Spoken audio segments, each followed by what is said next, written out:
생각을 하게 됩니다. 두 가지 개인적으로 답을 얻게 되는데, 그 한 가지는 우리가 이러한 시간을 능히 이겨낼 수 있기 때문에 하나님이 허락하셨다라는 생각을 합니다. 말씀에 의하면 하나님은 우리가 감당할 수 없는 시험을 허락하지 않으시기 때문에 우리가 분명히 이런 시간을 능히 이겨낼 수 있을 거라 저는 확신합니다. 힘들더라도 포기하지 않으면은 이겨낼 수 있을 것이고, 분명 하나님이 그렇게 하실 거라 저는 확신을 합니다. 또 다른 한 가지는 우리의 삶에서 어떤 방식이든 패턴이든 생각이든 모든 것들이 변화하길 원하신다는 생각이 들었습니다. 그냥 변화하길 원하시는 것이 아니라 하나님이 굉장히 간절하게 우리가 변화하기를 원하고 계시구나라는 생각을 하게 되었습니다.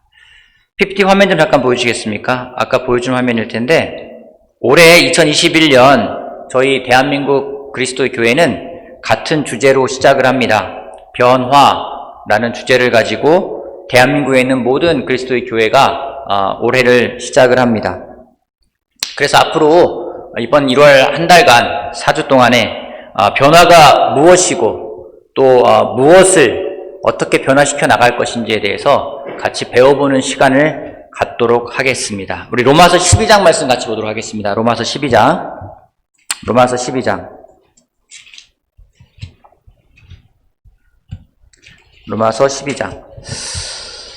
성경은 하나님이 우리를 얼마나 사랑하시는지를 나타낸 표현들이 참으로 많습니다. 그냥 성경은 한마디로 말하면은 하나님이 우리들에게 내가 너를 이만큼 사랑한단다 라고 표현하고 있는 책이라고 해도 과언이 아닐 것입니다. 그래서 어떤 사람들은 이 성경을 말하기를 하나님의 러브레터다 라고 이야기하는 사람이 있습니다. 그러한 하나님의 사랑, 그 하나님의 은혜, 그것이 가장 잘 표현되어져 있는 성경의 한 책을 꼽으라면은 저는 단언컨대 로마서를 꼽고 싶습니다. 여러분, 로마서는 크게 두 파트로 나눌 수 있습니다. 앞에 1장부터 12장까지는 하나님이 우리를 얼마나 사랑하시는지가 나와 있습니다. 하나님이 얼마나 은혜로운 분인지가 나와 있는 것이 1장부터 11장까지의 말씀이에요. 근데 그 다음에 12장부터는 그러면 그러한 사랑을 받은 우리들이 어떻게 살아가야 하는지가 적혀 있는 것이 그 12장부터 이후의 말씀입니다. 오늘은 12장 1절 말씀, 2절 말씀 두 구절로 같이 나누도록 하겠습니다. 12장 1절 말씀 같이 보겠습니다. 제가 읽어보겠습니다. 로마서 12장 1절. 형제자매 여러분, 그러므로 나는 하나님의 자비하심을 힘입어 여러분에게 권합니다. 여러분의 몸을 하나님께서 기뻐하실 거룩한 산 제물로 드리십시오. 이것이 여러분이 드릴 합당한 예배입니다. 여기 바울이 이야기합니다. 형제자매 여러분, 그러므로, 우리가 자주 배웠던 이 그러므로, 인과관계의 접속사, 앞에 있는 그런 많은 내용들, 하나님이 여러분을 사랑하시고 여러분에게 은혜를 베푸시고 또 여러분을 구원하실 분이라는 것을 여러분이 알고 있으므로 그 앞에 있는 1장과 11장의 내용에 따라서, 그래서 우리가 어떻게 살아야 되는지, 먼저는 여러분의 몸을 하나님께서 기뻐하실 산 제물로 드리라고 이야기하고 있습니다. 이것이 무엇입니까? 우리가 하나님의 사랑을 알고 하나님의 은혜를 안다면 우리가 해야 될 첫 번째 반응은 무엇인지 예배라는 겁니다. 여러분, 예배는요, 정말 하나님을 하나님으로 알게 되면 예배하지 않을 수가 없습니다. 진짜 그분이 얼마나 놀라우신 분인지, 그분이 얼마나 크신 분인지, 그분이 얼마나 은혜로우신 분인지를 알게 된다면 우리는 저절로 그분 앞에 무릎을 꿇고 그분을 경배할 수밖에 없습니다. 하나님이 하신 일을 본다면 당연히 예배하게 됩니다. 하나님을 기억하게 된다면 당연히 하나님을 예배하게 됩니다. 그래서 제가 이번 주중 예배부터 1월 한 달 동안은 우리가 어떻게 예배를 드려야 될지에 대해서 또 같이 준비하고 있습니다. 특별히 그 예배에 같이 들어오시는 분들은 말라기서를 꼭 읽어오시기 바랍니다. 4장밖에 안 되는 짧은 책이기 때문에 여러분 말라기서를 꼭 읽고 주중 예배에 들어오시길 바랍니다. 하나님을 아는 사람들에 대해서 첫 번째 바울이 말했던 것은 올바른 예배를 드리는 거라고 이야기를 하고 있어요. 그 다음이 무엇인지 2절 말씀을 보겠습니다. 2절 말씀. 여러분은 이 시대의 풍조를 본받지 말고 마음을 새롭게 함으로 변화를 받아서 하나님의 선하시고 기뻐하시고 완전하신 뜻이 무엇인지를 분별하도록 하십시오. 이 구절은 우리 올해 주제 구절입니다. 가급적 여러분들 외우시기 바랍니다. 하루에 한 번씩은 꼭 보시면서 이 구절을 외우시기 바랍니다. 여러분은 이 시대의 풍조를 본받지 말고 마음을 새롭게 함으로 변화를 받아서 하나님의 선하시고 기뻐하시고 완전하신 뜻이 무엇인지를 분별하도록 하라고 이야기하고 있습니다. 두 번째 말이 무엇인지 우리 보고 변화라고 이야기하고 있어요. 근데 여러분, 이건 권유형입니까? 아니에요. 권유가 아니에요. 명령을 하고 있습니다. 변하라라고 말하고 있는 거예요. 근데 그 변하기 위해서 먼저 해야 될 것을 뭐라고 하는지, 여러분은 이 시대의 풍조를 본받지 말라라고 이야기를 합니다. 무슨 말일까요? 이 시대의 풍조를 본받지 않는다. 세상과 멀리하라는 얘기일까요? 세상과 떨어져 살라는 얘기일까요? 어떻게 하면 우리는 이 시대의 풍조를 본받지 않을 수 있을까요? 본받는다는 얘기는 그냥 내가 그걸 따라간다는 얘기가 아니라 거기에 완전히 적응되어서 그와 더불어서 같이 살아가는 걸 말하는 거예요. 세상을 살아가는데 어차피 어떻게 우리가 이 세상의 풍조를 본받지 않을 수 있을까요? 첫 번째 뭔지 명확한 기준이 있으면 됩니다. 명확한 기준이 있으면 됩니다. 지난해 마지막 날 12월 31일 저녁에 한 형제로부터 전화가 왔습니다. 저에게 도움을 구하는 전화였어요. 자신이 예수님을 더 닮아가기 위해서 어떠한 부분이 바뀌면 좋을지를 알려달라는 그런 내용의 전화였습니다. 지난해 받았던 전화 가운데 가장 반갑고 기쁜 전화를 꼽으라면 저는 그 전화를 꼽을 수 있을 것 같아요. 어제 오전에 시간적인 여유를 가지고 제 생각을 적어서 좀 긴 문장이 됐어요. 메일로 그 형제에게 전달해 주었습니다. 그 형제는 메일을 받고 감사하다는 말과 함께 자신이 그 내용에 대해서 깊이 묵상해 보겠다고 또 변화해 보겠다고 그렇게 이야기를 해왔습니다. 그 형제와의 대화를 끝나고 저도 깊이 생각해 보았습니다. 변해야 한다고 하는데 그 기준이 무엇이지? 어떤 기준으로 변해야 되는 거지? 여러분 잘 아시는 것처럼 세상도 지금 변화라는 주제가 아주 예민하고 민감하고 중요한 그런 주제입니다. 지난 연말에는 각 기업체마다 모두가 똑같은 단어를 썼습니다. 디지털 트랜스포메이션, DT라는 이 단어 하나로 인해서 모든 기업들이 구조조정이라는 것들을 해오면서 변화를 꾀했습니다. 점점점 세상이 디지털화되어지고 비대면화되어지는 이 상황 속에서 그들이 어떻게 살아남을 것인가, 그들이 어떻게 계속 그 기업을 영위할 것인가에 대해서 그들은 노력하고 변화라는 걸 꾀했습니다. 그들의 변화의 기준은 첫 번째는 디지털이고 두 번째는 비대면이었습니다.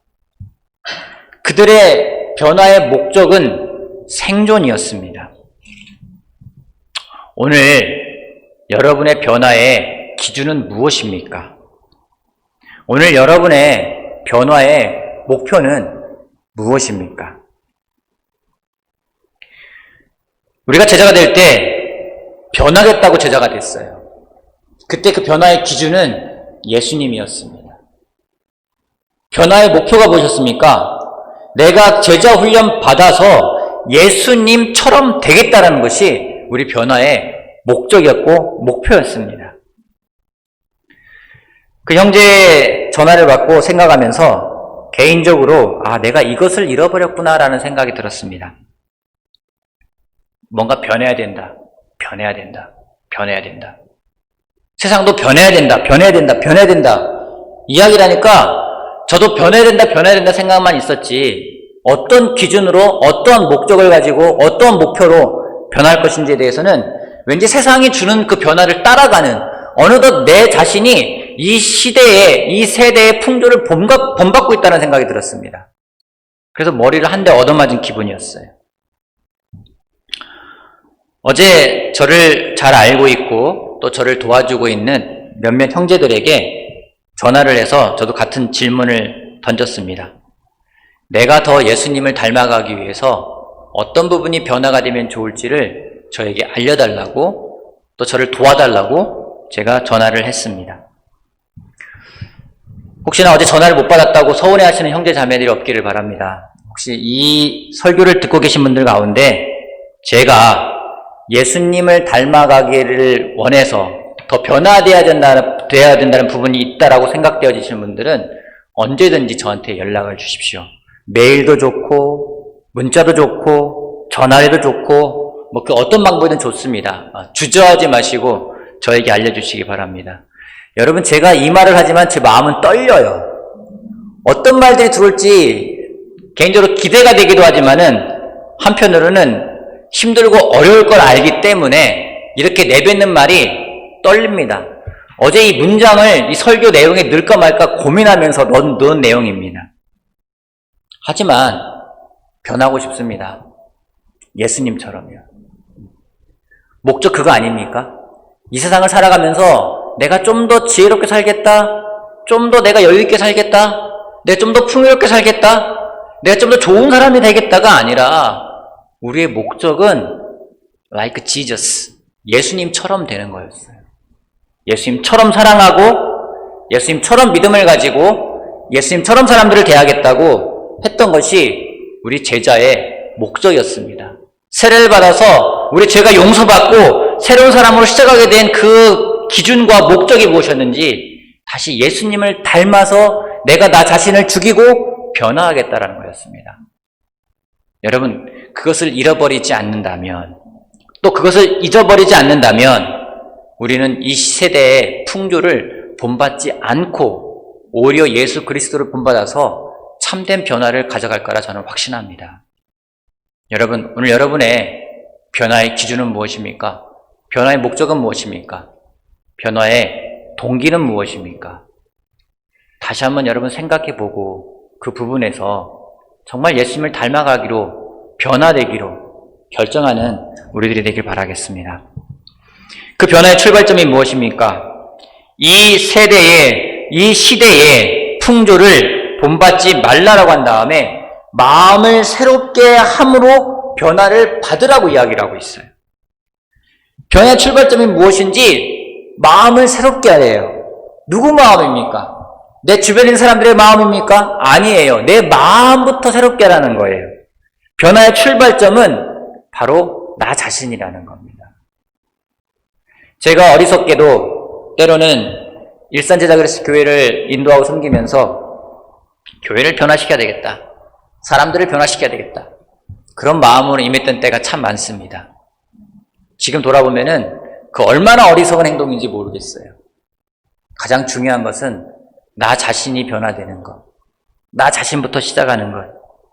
그것임을 제가 알게 됩니다. 우리는 너무나 쉽게 남을 잘 판단하고 남을 의식하는 그러한 죄성이 있습니다. 지난 1월 1일 저녁에 아내와 딸과 저희 가족이 같이 시간을 보내면서 그런 대화를 나눴습니다. 아빠에 대해서, 엄마에 대해서, 또 자녀에 대해서 알고 있는 것이 무엇인지, 또 알고 싶은 것이 무엇인지에 대해서 서로 대화를 나눴어요. 1시간 넘게 막 웃고 떠들면서 굉장히 좋은 시간을 보냈습니다. 제 딸이요, 제 아내가요, 저에 대해서 아주 예리하게 잘 보고 있어요. 알고 있는 걸 이야기했더니 저도 모르는 부분들을 알고 있더라고요. 참 그만큼 제가 느낀 게 무엇인지, 와, 우리는 상대방에 대해서 정말 날카롭게 보고 있구나. 상대방이 어떤 사람인지 정말 잘 알고 있구나.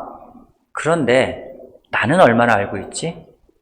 내가 얼마나 변화되고 싶은 것이지? 성경은 우리에게 계속해서 강조합니다. 서로 판단하지 말라고 이야기를 하고 있어요. 자신의 개인적인 기준으로 판단하지 말라는 얘기입니다. 왜냐하면 우리는 너무나도 나의 기준으로 상대방을 쉽게 판단하기 때문에 그러한 것입니다. 여러분, 그렇기 때문에 우리가 변하지 못할 때가 많이 있어요. 탓하기 때문에. 사람을 탓하고 환경을 탓하기 때문에 변화하지 못할 때가 참 많습니다. 내 주변 환경이 이런데 내가 어떻게 잘 지낼 수 있겠어? 내 상황이 이런데 내가 어떻게 변할 수 있겠어? 내 옆에 있는 사람이 이런데 어떻게 되겠어? 라고 이야기할 때가 많이 있습니다. 성경은 그 변화의 출발점이 무엇인지 그 사람 마음이라는 것을 이야기를 하고 있습니다. 올해 결정을 해보았습니다. 하나님은 참 은혜롭게도 올해도 일산지사 그리스도 교회를 섬기고 또 인도할 수 있는 기회를 주셨습니다. 그 말은 무엇인지 나 먼저 바뀌라는 얘기로 제가 받아들이고 있습니다. 사람을 바꿀 것이 아니라 나 먼저 바뀌라고요. 내가 바뀌는 것이 가장 빠른 변화의 시작입니다. 오늘 김화경 자매의 성찬을 들으면서 참 되게 감동을 받았어요. 남편을 탓할 수 있고 환경을 탓할 수 있고 많은 부분들을 탓할 수 있는데 그녀가 결정한 것은 무엇이었는지 본인이 먼저 예수님을 닮아가겠다고 변화의 결정을 그녀가 했던 부분이 참 놀라웠습니다. 하나님이 굉장히 좋은 한 예를 보여주셨다는 생각이 들어요. 여러분, 변화의 시작은 남도 아니고 환경도 아니고 바로 나 자신이라는 것을 기억하시길 바랍니다.